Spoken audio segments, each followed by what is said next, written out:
DJ ব্রাভোর একটা গুরুত্বপূর্ণ মেসেজে বাংলাদেশকে হারিয়েছে আফগানিস্তান।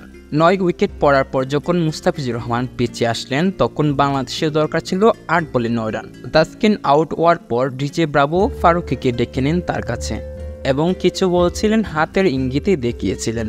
আবার সেই মেসেজটা ফজলুল হক ফারুকী রাশিদ খানের কাছে এসে বললেন এবং রাশিদ খান নাবিনুল হককে সেই মেসেজটাই দিলেন এবং নাবিনুল হক ডিজে ব্রাভোর কথা মতোই প্রথমেই ফিল্ডিং সাজালেন। সাধারণত এই সিচুয়েশনে যে কোনো দল লেগ স্লিপে ফিল্ডার খুব কমই রাখে, কিন্তু ডিজে ব্রাভোর কথা মতো লেগ স্লিপে একজন ফিল্ডার রাখলেন। ব্রাভোর কথা মতোই বোলিংটা করতে গেলেন এবং বোলিংটা ঠিকঠাক হলো, লাগলো সোজা মুস্তাফিজুর রহমানের পায়ে এবং আম্পায়ার তুললেন হাত। বাংলাদেশ হারলো 8 রানে। মূলত বাংলাদেশ হেরেছে ডিজে ব্রাভোর সেই গুরুত্বপূর্ণ একটি মেসেজে।